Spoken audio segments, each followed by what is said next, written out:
মাজার ছিল, হযরতে আব্বাসের মাজার ছিল, হযরতে আজওয়াজ মুতাহহারাতের মাজার ছিল, ইমাম জাফর সাদেক কারি নাফে, ইমাম বাকের, ইমাম মালিক তাদের মাজার, সুফিয়া আতেকার মাজার, হুজুরের ফুফু আম্মি, হুজুরের ছেলে ইব্রাহিম ইবনে রসুল, উসমান ইবনে মাজুন তার মাজার ছিল, জঙ্গে হাররাজ সুহাদায়ের মাজার ছিল, হযরতে উসমান বিন নুরাইনের মাজার ছিল, হযরতে ফাতেমা বিনতে আসাদ আলীর মা তার মাজার ছিল, হযরত হালিমাতুস সাদিয়া 16টা মাজার তারা ভেঙে চুরমার করে দিয়ে দিল।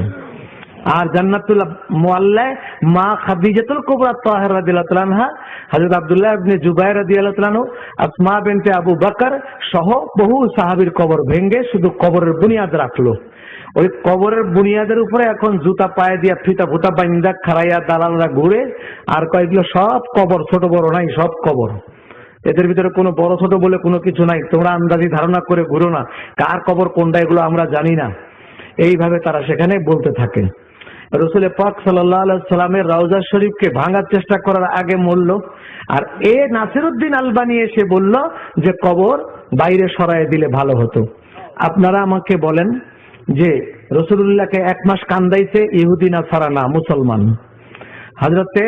হযরতে ওমর রাদিয়াল্লাহু তাআলা আনহুকে শহীদ করেছে কারা? আমেরিকা, রাশিয়া, ইউরোপ করছে না মুসলমান করছে? মুসলমান কপালে দাগালা দাঁড়িয়ালা। হযরতে উসমান বিন নুরাইনকে যারা শহীদ করছে 40 দিন তারা উসমানের বাড়ির সামনে জামাত করে নামাজ পড়ছে আযান দিয়া, তারাই হযরতে উসমানকে শহীদ করছে। এরাও কারা? মুসলমান। হযরতে আলীকে যে শহীদ করছে আব্দুর রহমান ইবনে মুলজিম, এটা এমন মুসলমান যে তার আমল দেখে সাহাবীরা লজ্জা পাইতো, তার চেহারা দিয়ে নূর টপকাইতো, ঘুমাইলে জিহ্বা জিকির করতো। এই বেটায় কইছে আলীর চেয়ে বড় কাফের কেউ নেই। এই বেটায় কইছে রাসূলুল্লাহ থেকে জিবরাইলের মর্যাদা বেশি। এটাও তো নামাজিয়া ছিল, কপালে দাগ আছিল।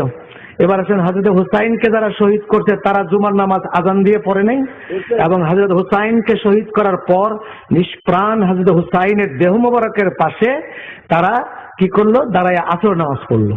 হযরতে হুসাইনের দেহের উপর দিয়ে ঘোড়া চালায় দিল, থেতলায় গেল, তাদের চোখ দিয়ে পানি আসলো না কারো।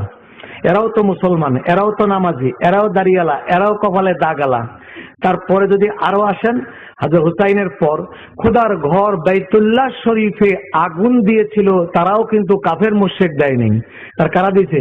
এটাও মুসলমান দিয়েছে। খোদার ঘরের হিজরাল আসওয়াদ পাথর 22 টুকরা হয়ে গেল আগুনের তাপে। হযরতে আব্দুল্লাহ ইবনে জুবাইর বের হলেন, তীর দিয়ে তাকে শহীদ করা হলো। পা দুটো উল্টা দিক করে ঝুলাই রেখে তার মা হযরতে আয়েশার বোন, তাকে ডাক দিয়ে দেখানো হলো, তোমার ছেলে কেমন আছে দেখো।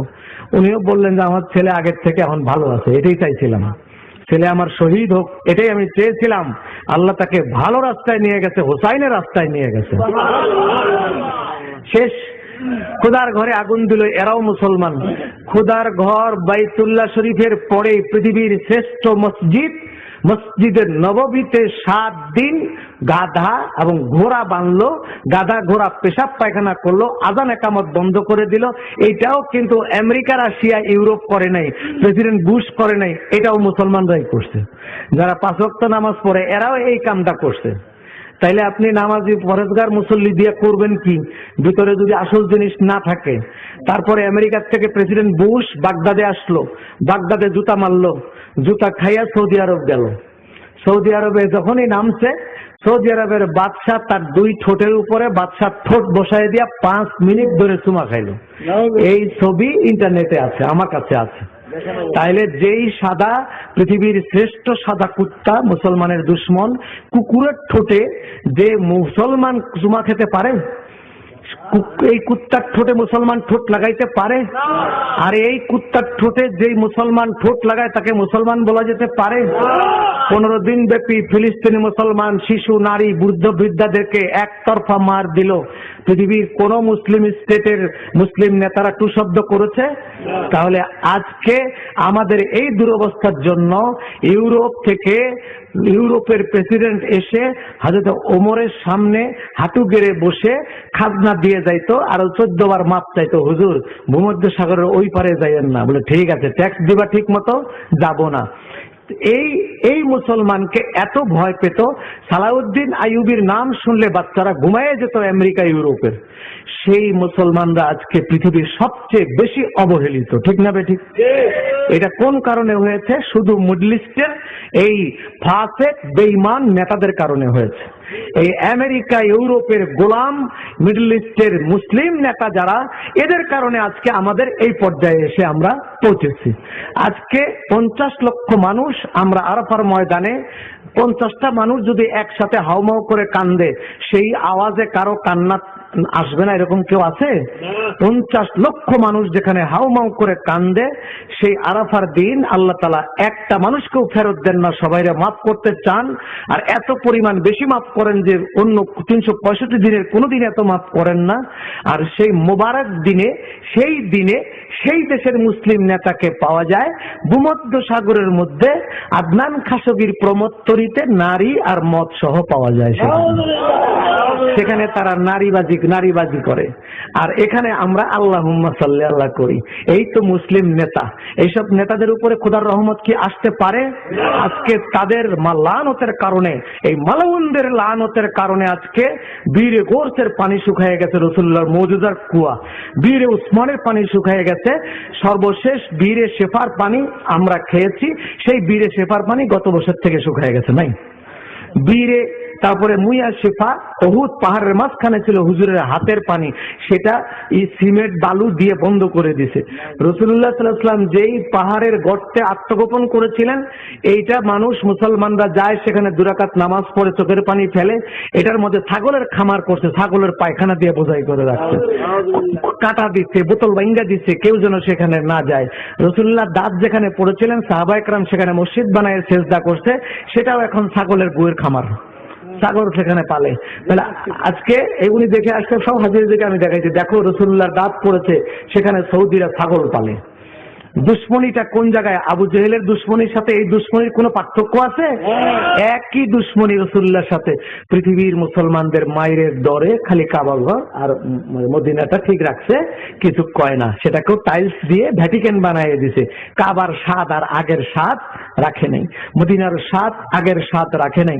আমরা জিয়ারত করতে গেলে হুজুরের দিক তাকায় যদি 2 ফোঁটা চোখের পানি ফেলি, আঁটু দিয়ে ঠাস করে বুকের মধ্যে গুতা মারে, হদিক যা, এখানে কি চাও? আজকে এইভাবে কুত্তা কুকুরের মতো আমাদেরকে খেদায়। এই যে ইয়াজিদের প্রভাব সৌদি আরবে, এই বিষাক্ত আকিদা সৌদি আরব ঢুকাইয়া দিল দারুল উলুম দেওবন্দে, ওইখান থেকে আইলো পাকিস্তান দিয়ে বাংলাদেশে। এই আমার দেশের আলেমদের দোষ নাই, তারা কি ওইখান থেকে আইয়া পাইছে, ওই বড় দাড়ি দেখাইছে, বড় কান্দন দেখাইছে, বড় তসবি দেখাইছে, এরা মনে করছে এইটি আল্লাহওয়ালা। আর ইদানিং যারা পয়সার ব্যাগ নিয়ে পয়সা নিয়ে আসে আর রিয়াল নিয়ে আসে, আইনে আজকে মাদ্রাসা কুড়ে ঘর, সকালে দেখবেন টিন, তারপরে সপ্তাহে দেখবেন দালান, তারপরে সপ্তাহে একবারে বিল্ডিং। এই যে টাকাটা কোত্থেকে আসে? টাকা তো এদের পকেটের পয়সা নয়, টাকা আসে সেই জায়গার থেকে। যাদের টাকা খায় তাদের গীত গায়, এটা হলো সহজ। ওদের গীত গায়, ওদের কথা বললেই ওরা টাকা দেয়। সুন্নিয়াতের কথা বললে ওরা টাকা দেয় না। সুন্নি আলেমদেরকে সৌদি আরবে কচুকাটা করা হচ্ছে এখনো। সুন্নি আলেম 400 আলেমের মতো রিয়াদে নিয়ে গেছে, নিয়ে মেন হলে ঢুকাই দিয়া লোহিত সাগরে পাঠিয়ে দিছে। এখনো সুন্নি যারা ওই দেশে, আমাদের গাউসিয়া কমিটির যে ছেলেরা ওই দেশে চাকরি করে, এই গত বছর প্রায় 100 জন ছেলেকে ধরে হাজতে রাখছে, কিছু কিছু ছাড়া পাইছে, এখনো তারা জেলখানায় জেল খাটতেছে তারা। তাহলে সুন্নি কথা বলাই যায় না, ইয়া নবী সাল্লাল্লাহু আলাইহি বলাই যায় না। রাসূলুল্লাহর দুশমন তারা প্রশাসন চালাচ্ছে, সেই দুশমনির প্রভাব আমাদের বাংলাদেশে পড়েছে। সুতরাং আপনারা সাবধানে থাকবেন। শুধু আলেম ওলামা, পাগড়ি, কান্দাকাটি এগুলো দেখলে ভোলা যাবে না। আবু জেহেলের হৃদয় যাদের ভিতরে আছে, ওদের যে কোনো রকম আমল আল্লাহ তাআলা গ্রহণ করবেন না। আর আবু বকরের হৃদয় যাদের ভিতরে আছে, তারা যে আমল করবে এটাই হলো সোনায় সোহাগা। আর সেই আবু বকরের ইসলাম, আবু বকরের প্রেম, ওমর উসমানের প্রেম, আলী বেলালের প্রেম, এই উপমহাদেশের মধ্যে সর্বপ্রথম আমাদেরকে ওই প্রেমের শিক্ষা দিলেন আলা হযরতের মাসলাক। এখান থেকে আমরা ওই প্রেম পেয়েছি। উনি কোনো আপোষ করতেন না। রাসূল পাক সাল্লাল্লাহু আলাইহি ওয়াসাল্লামের মহব্বতের সাথে, আদবের সাথে সাহাবায়ে কেরাম যেরকম আপোষ করে নাই, আলা হযরত কোনো আপোষ করে নাই। উপমহাদেশের একজন শ্রেষ্ঠ বিদ্বান, খুব বড় আলেম, বড় ওলি। তিনি আলা হযরতের মুসাফা করছেন। আলা হযরত যখন টের পাইছেন যে এটা ওই লোক, যেই লোক কইছে যে রাসূলুল্লাহ সাল্লাল্লাহু আলাইহি সাল্লামের ধারণা আসা নামাজের মধ্যে কাদা করার সমান, এইটা সেই লোক। এটা যখনই বুঝছে তখনই কইছে তাড়াতাড়ি সাবান আনো, আমার হাত আগে ধুয়ে আগে জরুরি। এই মালাউনের সাথে মুসাফা করছি আমি, সামনাসামনি মালাউন ঠায় বেকুব। কাজে ওনার কোনো আপোষ ছিল না। এটা হলো রাসূলুল্লাহর প্রেমের নিদর্শন, আর এটা ওনার দোষ, আর কোনো দোষ নেই। আর আজকে আমরা সমালোচনা করছি তার, কিন্তু আমি জিজ্ঞেস করি রাসূলুল্লাহ যখন আসছিলেন হুজুরের সমালোচনা কি করে নাই লোকেরা?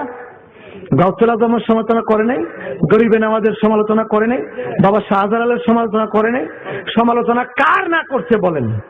তাইলে সেই আলা হযরতের সমালোচনা করবে না কেন? সমালোচনা করা মানেই তিনি সঠিক পথে আছেন। সবাই, সব দলের লোকেরা যদি কইতো এটা আমাকে বড় হুজুর, তাইলে আর সঠিক পথে তিনি ছিলেন বলে বিশ্বাস করা যেত না। চলুন, আমরা এই কথাই আমি আপনাদের কাছে এলোমেলো ছুড়ে দিলাম। আশা করি আপনারা আপনাদের জ্ঞান দিয়ে বুঝে নেবেন। রাতও গভীর হয়েছে, এখন বাকি কার্যক্রম আমাদের এইখানে এই ভৈরবে জনাব আলহাজ হযরত মাওলানা হারুন রশিদ রেজভী, তিনি আলা হযরতের কলিজার টুকরা সন্তান হিসেবে এখানে কাজ করছেন। আপনারা যারা রসুলকে ভালোবাসেন তারা আলা হযরতকে ভালোবাসবেন।